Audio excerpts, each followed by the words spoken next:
Okay, so now that I've got the main part of the Gorkanaut assembled, so he is completely assembled here. I got the legs glued on, got all the engine bits glued on, and I added a magnet to the doors just to help keep them closed. Added some hot glue to the inside to keep it insulated. But yeah, so he is all ready to go. And the arm is built. I haven't glued the weapons on because I'm actually going to paint those separately. So I got the big shooters and the rockets. They're just going to be glued on permanently because it doesn't matter. Again, both tanks have the same, or both vehicles have the same weapon loadout on the big shooters and rockets. So it's just a matter of the kit says where each one goes. So I haven't actually glued this in place yet because I don't know where exactly I want it to be.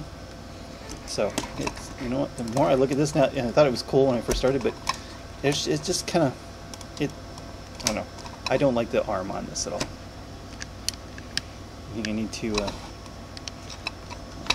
probably would have modified it if I had seen it, but I don't know, I'll have to glue it in someplace. But I'll glue it in place after it's all painted. So now it's time to work on the gun arm. So we want to magnetize it, and the problem with magnetizing it is that this one piece does both guns, so you need to have it like this here for the Gorkanaut, and like this for the Gorkanaut. So I think the best job is to actually magnetize it through the center, and then have like a rod with a magnet on the end of it to hold it in the right place, and you just position it so that it can be in the right place. But I've got something special for this. This cost me about $6, $6.50 or so from eBay, and I think this is going to be awesome. Instead of just using a normal rod, I'm going to use a little motor shaft. That's right, what we have here is a 30 RPM motor, which I'm going to use on the Gatling gun. So I've already put a magnet in the center here and drilled out this side, so that the goal will be to have the motor positioned perfectly. I'm going to have to put some spacers on the inside of this to get it in the right spot, so that you can go on that side and then turn it around on that side and have it just in the right perfect spot.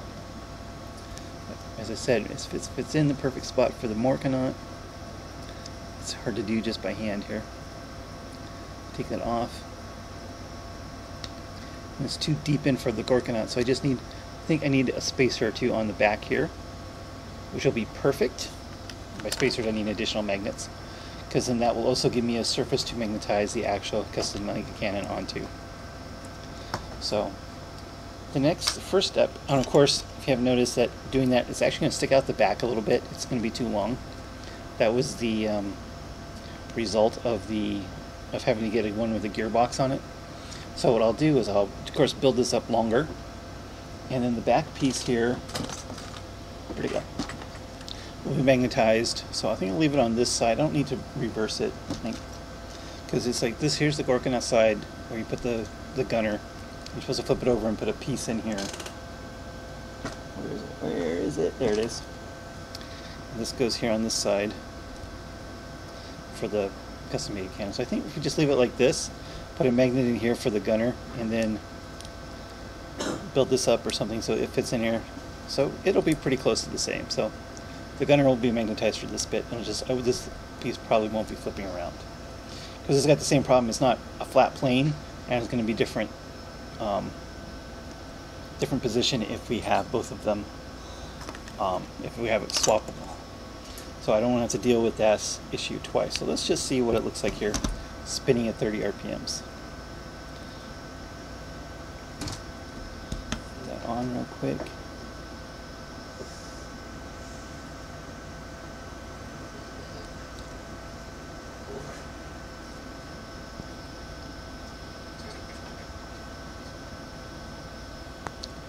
So that's 30 RPMs. And now that I see it in front of me, I probably should have gotten something. I figured 30 RPMs is 1 revolution every 2 seconds. I figured that would be perfect. I think it's spinning a little slow. I think I would have gone for a 60 RPM one, which is once per second. I I think I would prefer the 60 RPM one, but I'm not buying another one. This one will work fine. So the hard part, of course, is going to be mounting it on the inside. I think it'll be pretty easy, actually. I'll just have to carefully cut a couple pieces of plastic card so they fit the inside diameter of this, and then the cutouts in the middle to hold the motor in the middle of that, which of course is not round. So since it has the flat edges here, it'll be easy to handle the torque. And then after that's done, we'll just get this in the right position. We'll extend out the back, put the back on magnet in that, and we'll wire it. And we also have a tiny little switch, which I got out of a toy train thing, which fits pretty much perfectly right here in this little spot. Because we don't want it spinning when we have the Gorkanaut, so I want to have a separate switch on here so I can have it not spinning when it's in the Gorkanaut mode and still have all the lights on. So that's the next project. So the first thing I need to do is get the two bulkheads cut out, which is going to be very time consuming because it has to be fairly precise. So I'm going to get started on that, and I'll be back. Okay, so here we go. Next step was to cut out these two discs, which will give the motor all the support it needs. I might have to trim them down a little bit to fit this little flat area here, but so far so good. And so next thing we have to do is figure out exactly where we want to position the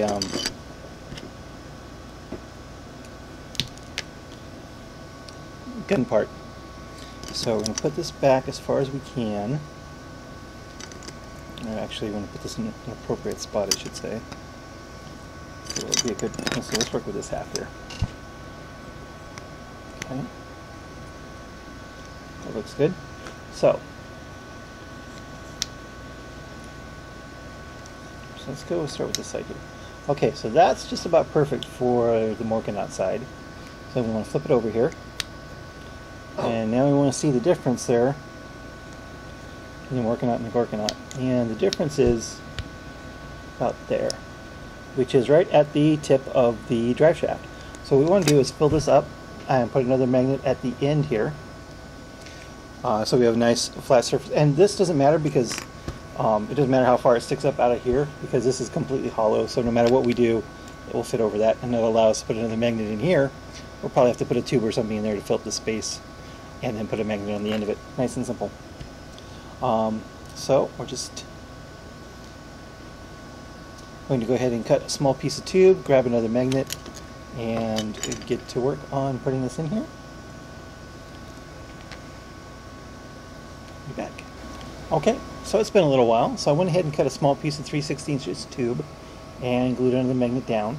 But what took so while is that while I've been playing with it, there hasn't been any way, even though it spins freely, when there's any sort of friction on it, it kind of stutters. So I needed something to glue into the offset shaft there. And I ended up making a little riser. Again, it doesn't matter how far it sticks up off of this because it's the inside of the other gun's hollow. So I just went ahead and made a little piece here with the offset so that when it sticks on there, the motor will actually be able to drive the front piece.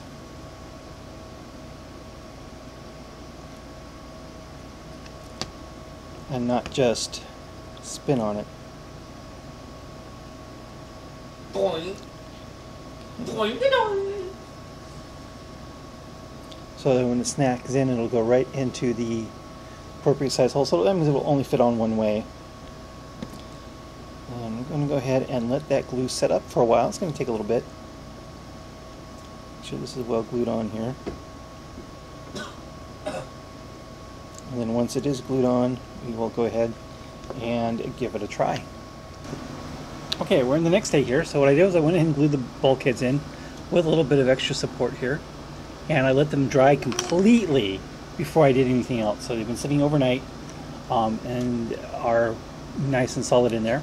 You see I cut some notches in here for wires, but it turns out the notches are in the way of these pieces of plastic here, so I'll have to cut more.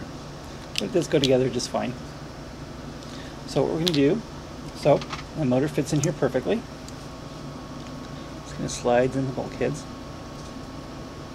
All the way down is in the perfect spot. So, let me show you how this goes. I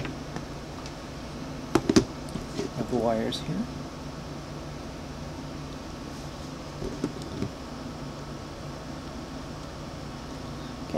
So in Gorkanaut mode, we got that.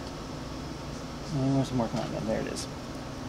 And it's free to spin. It's not connected to the shaft, or it's not permanently connected to the shaft, unlike the so it sits in there just like that. Absolutely perfect. Comes out. So you do have to reach in here to grab this. So I'll grab some tweezers or something. Pull this out. I have to sand this a little bit for when it comes out.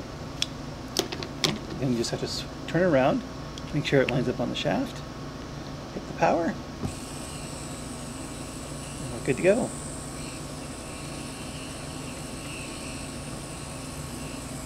Actually quite a bit of torque on it. Can't easily stop it. And it's supposed to be a 6-volt motor. This is only at 4.5 volts too, so yeah. So the motorizing of the gun is done. So all I have left to do pretty much is I have to wire it up. So I was thinking about trying to do an LED on this part here on top. I might still do that because I don't have any green LEDs, so I think I'm going to put a green LED on here. And then of course I have to wire up the switch so I can turn the motor off while the rest of the thing is still running. That's perfect, again, perfectly fits right in here. I trimmed all the plastic out of the way. And wire it up and do the final assembly. There are a lot of parts here that aren't going to be glued on until after painting, obviously. Oh, and then of course then I have to, as you can see, the motor sticks out way past here. So I need to build up some more plastic around there and get this stuck on. So that's, you know, there's quite a bit of a gap there that's going to have to be filled out. I haven't exactly decided how I want to do that yet, but yeah. And there'll be a magnet in here. I got to magnetize the back bits.